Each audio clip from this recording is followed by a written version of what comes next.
All right, so step 3 is creating a voiceover. So how can you create a voiceover? Well, obviously, like we touched on with the script as well, you could hire somebody to do that. More on that later on in the course if you do decide that you want to outsource and go that route, but the majority of you will not be doing that. So how do you create a voiceover?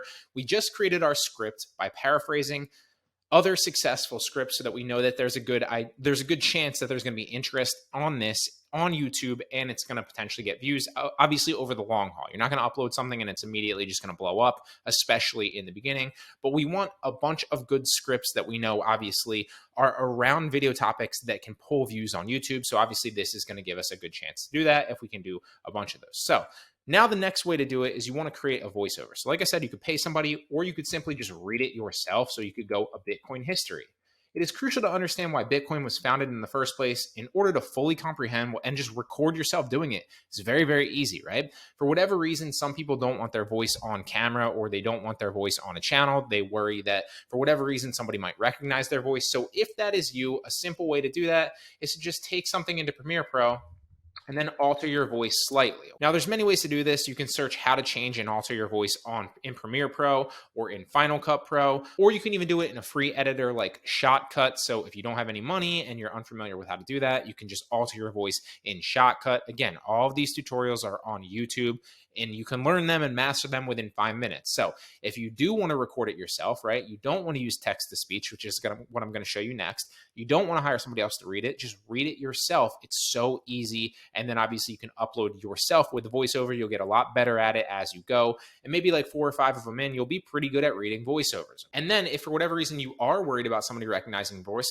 you can then just YouTube how to change your voice in a program like Premiere Pro, a program like Shotcut, a program like Final Cut Pro, or any number of the like iMovie, any number of them will alter voices slightly, and you can just alter your voice very slightly and then nobody will recognize it, okay? Or if you don't want to go that route, you can use text to speech. So there's a number of text to speech softwares out there that I recommend. Obviously, an easy one is Word. So if you just use Microsoft Word, and you can use you highlight it, use the read aloud feature. A Bitcoin history. It is crucial to understand why Bitcoin was founded in the first place in order to fully comprehend what it is and the value it may add to our world. And as you can see, it's just going to read it aloud. Then you want to record that automated voice reading it, and then you can use that as your voiceover. Now, a way that you can do that, obviously, record it on your phone, or you can use another computer, or you can plug a microphone into your phone and record it that way. Or the way that I like to do it is use Screencast-O-Matic. I have the paid version of this, but there is a number. You can literally see I record videos all the time using this as script voiceover. So I'm not just telling you that you can do this. I literally do this, okay? There's a free version of this software. I believe it limits you to 10 minutes. So keep that in mind. So you can use this software 100% free. Just go to Screencast-O-Matic, I believe, .com or .org. Just Google Screencast-O-Matic.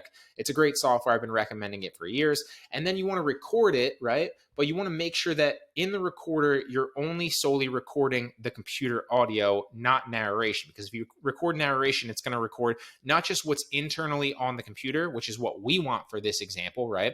It's also going to record the external microphone. So if you make a noise outside of the computer, if your kid cries, if someone rings your doorbell, it's going to capture all that. That's not what you want. So this way you can be screaming at your computer and the text to speech, it's not going to matter. It's only going to record the text to speech. So cancel out narration, right?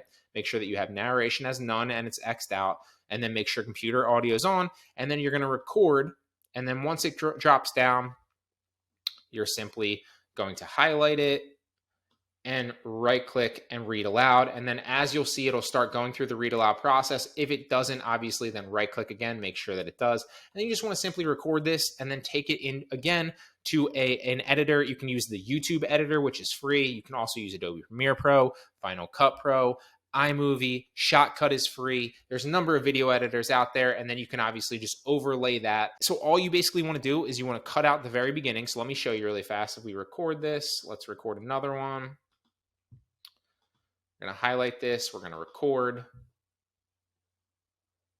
Make sure it's highlighted. Then we're going to right click on it and click read aloud. And obviously we can't hear it right now, but the computer audio is recording. Listen. Comprehend what it is and the value it may. Okay, but I muted it, so it doesn't matter because it's still reading internally in the computer. So I can literally have a long script and then go about my life and just have this record as a voiceover automatically, and I don't have to do anything about it. So I'm going to pause it here, and basically what you want to do now is you want to save it. I'm going to stop the recording here. There we go.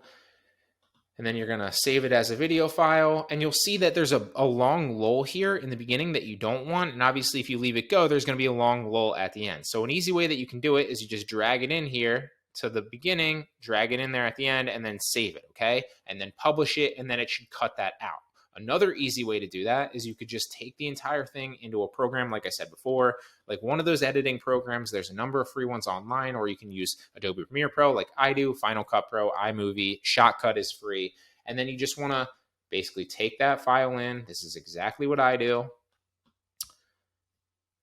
You're going to come over here. You're going to clip out the beginning so that there's no fluff in there, which I already did, but I'm just showing you, right? And then you want to clip out the end so that there's no fluff in there, and then export it as an MP3. If you don't understand how to do this, you don't need to. You can, again, when you're recording, you just drag the thing over and then save it, drag the thing over to the end and then save it, and then it will cut all that out for you. I'm just showing you a different way in case you want to know, okay? You don't need to know any of this. Save it as an MP3, export it as whatever you want to call it. Obviously, this will be like test, export, blah, blah, blah, blah, save it whatever you want, and then export it. And now you have your video voiceover. And now what you want to do is you're going to create graphics. Now, another way that you can use it is go to TTS Reader. That's another free online text-to-speech reader that's pretty good. This, again, will record for you, so you don't have to worry about any of that. It will then give it to you, so you don't have to use a recorder like Screencast-O-Matic and actually record the voice. It will do all of this for you. And there's also a number of voices in here that you can choose from. So there's a couple of English voices as a man. There's a couple of English voices as a female. There's also many other voices in other language. If you want to do other languages, that works as well. And basically what you want to do is you just copy the script, you paste it in a TTS reader. You can go fast, you can slow it down, you can go really, really fast, whatever you want. And then you want to just record it. Now, the how to use TTS Reader is so easy. It literally tells you what you want to do, and then you're just going to record. And it will start reading for you. You want to make sure that you have it automatically synced to the cloud, and then you want to highlight it and then go entire screen, and it should just start reading.